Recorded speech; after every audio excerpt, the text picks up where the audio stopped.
Good evening, everyone. This is your evening news recap, your nightly news podcast on all the news that I come across throughout the day, giving you my take as somebody who aspires to be a politician in the near future.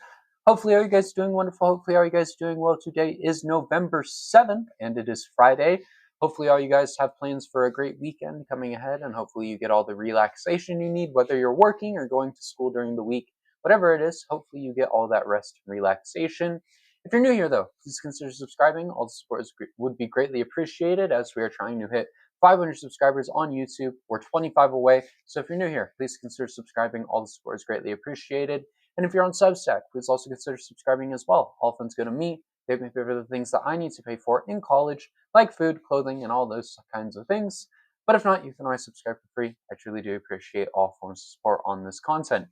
That being said, let's get into the news from today. Moving on into the Trump administration segment, as we do, the first topic we have today is Trump has called affordability a con job. Yesterday in an event, Trump told reporters that affordability is a con job. Trump said that would mean that the whole series of pricing and costs, the process of groceries and everything, was a con job. Affordability, they call it, was a con job by the Democrats. The Democrats are good at few things: cheating on elections and conning people with facts that aren't true. Affordability is not a con job. It's something that Americans need at this point. I went grocery shopping today. I shop at Walmart because it's cheap enough. There's not a lot of cheap grocery options these days, and Walmart brand is pretty cheap.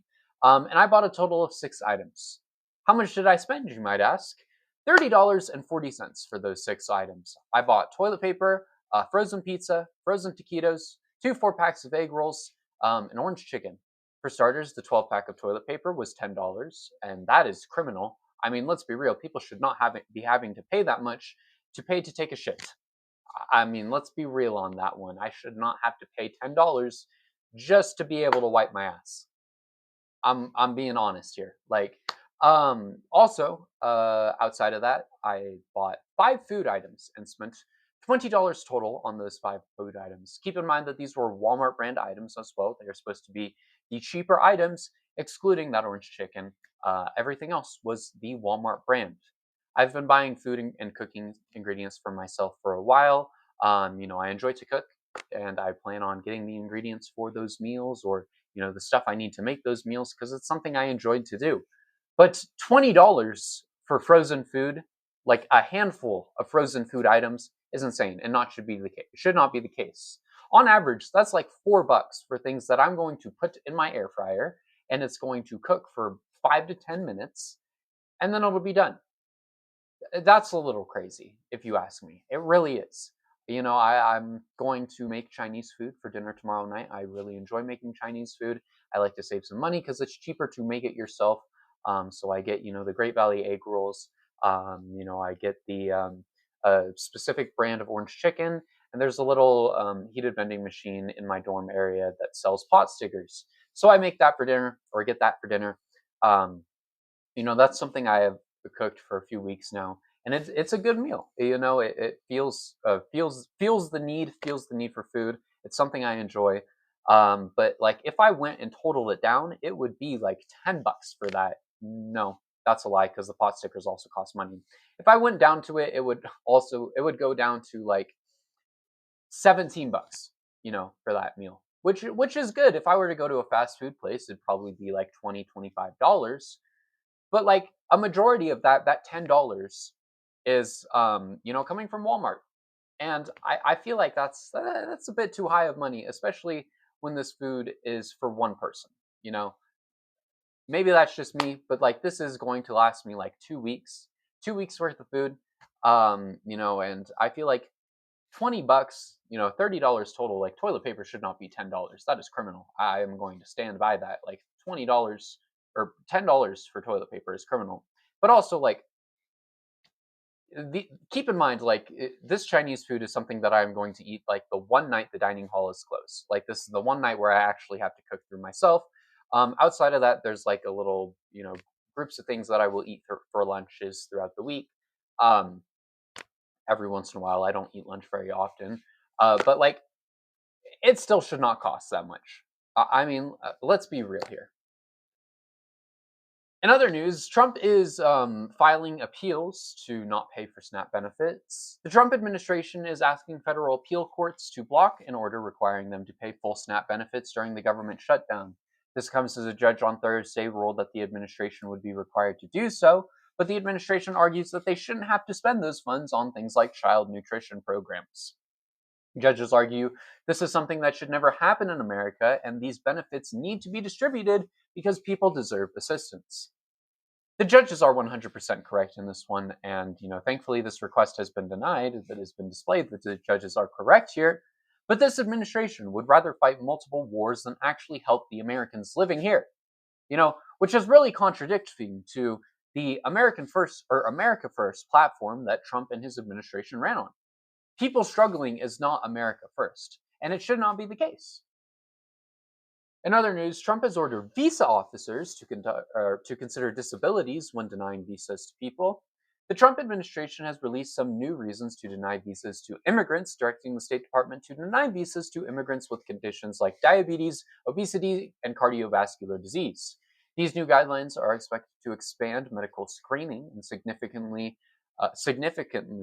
and will give visa officers more reasons to reject people from getting a visa.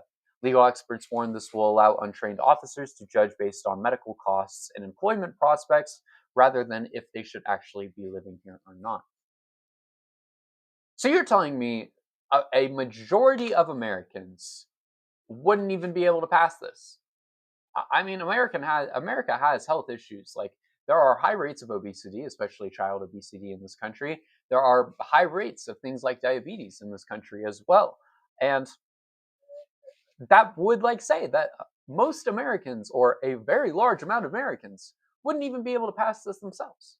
If they're all about people coming here legally, why are they making it harder for people to do that? It kind of seems counterintuitive to what we should be doing. We as a country have been built on immigrants since the start, and that needs to be recognized across the board. I mean, the very first people who came here when the English were establishing colonies, those people who led to the creation of the United States of America, those were immigrants. We are a country built on immigrants, and we have been forever. So why are we making it harder for people to immigrate here? It makes no sense. I mean, you look at America's history, and every few years, it's just harping on another group of people who are immigrating here, and it's disgusting. However many years ago it was the Irish, my people. We came here, we were indentured servitudes. That's where my ancestors were indentured servants, and we worked throughout. And, of course, I'm not an indentured servant now, but, historically, immigrant groups have been persecuted against time and time again. And this is just another one of those groups. Why are we making it harder? People have been coming here for years to live in America for a better opportunity. Yeah, we're making it harder. And that truly, to me, is the stupidest thing ever. In other news, Trump's pardoned a convicted Chinese agent. Trump has approved a pardon for Michael McMahon, a retired New York City police officer who was convicted in 2023 for stalking on behalf of the Chinese government.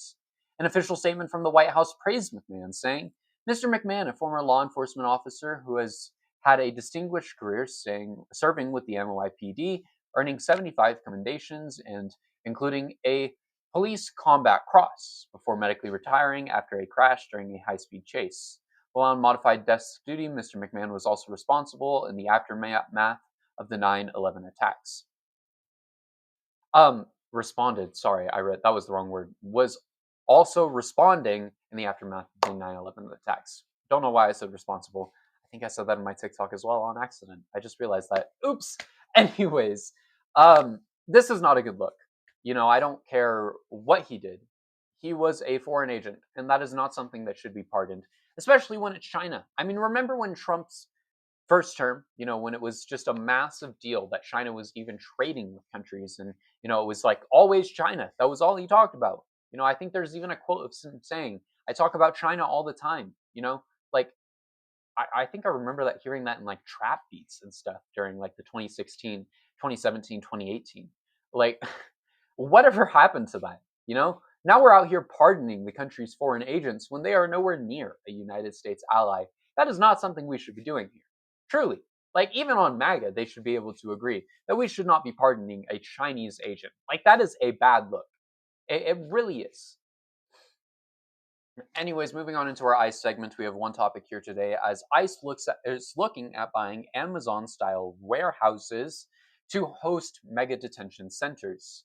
The Trump administration is looking into buying warehouses designed for companies like Amazon to be used as detention facilities. Locations of these facilities are unknown, but ICE is looking at locations in the southern U.S. areas near airports where they can easily deport people. White House officials said this would increase efficiency when it comes to deportations, and these facilities have been described as mega detention centers. This is going to be horrific. I just know that it's going to be like the rest of these facilities where the lights are always on at all times, a lack of supplies, a lack of food. The whole story that we've heard throughout this administration of how terrible ICE facilities are, which isn't okay. Truly, it's not. People should not be treated like that. What is going on in these facilities is absolutely criminal. People are not animals. We are all humans. Not even animals should be treated like this, in all honesty. Like, I mean, these facilities have lights on 24 hours. People are not getting adequate. I can't say that word for some reason. People are not getting adequate mental health or physical health. They are not getting the food that they need. I mean, these portions that we've been told about are extremely small. They have bugs inside of them. Like, it is not okay how people are being treated inside these facilities. These facilities, in fact, should be shut down. Nobody should have to experience what we are doing to people here. It's absolutely disgusting. It really is. Nobody should have to be treated like that. Anyways, moving on into our final topic for tonight, airlines across the country are canceling flights. More than 1,000 flights have been canceled as reductions take effect at airports across the country. These cancellations are FAA, not FFA, FAA mandated and will have a 4% reduction in operations today, ramping up to a 10% one by November 14th. The Trump administration has also announced that this does not mean the reductions will turn back to normal when the shutdown ends, as they will have to replace these controllers. Just pay the air traffic controllers. There has to be funds somewhere. It is not going to be that hard. Truthfully, it's really not. There is no reason why we should have to delay everything when it comes to air travel, put more people at risk when it comes to air travel, especially when it's one of the essential modes of transportation and delivery in this country. I mean, this doesn't even just impact people riding on a plane to go somewhere else. It impacts things like mail, shipping, and so many other things that are important to the United States, whether that be economically or, whatever it is. Air travel is essential in this country. Airplanes are essential in this country. And that's not something we should be limiting. I mean, we are the third largest country on Earth. We should not be limiting one of the things that makes it easy for us to get things from point A to point B. Truthfully. With that being said, though, thank you everyone for watching today's episode. I hope you all enjoyed. It has definitely been a very interesting day in the news world. I mean, just as it is every day. If you're new here, though, please consider subscribing. All the support is greatly appreciated as we are trying to hit 500 subscribers on YouTube by the end of the year. I believe we can do it. We're like 25 away. So if you're new here, please consider subscribing. All the support would be greatly appreciated. And if you're on Substack, please also consider subscribing as well. All funds go to me. They have me for the things that I need to pay for in life, like clothing, like groceries, all those kinds of things. All the support is truly gratefully appreciated.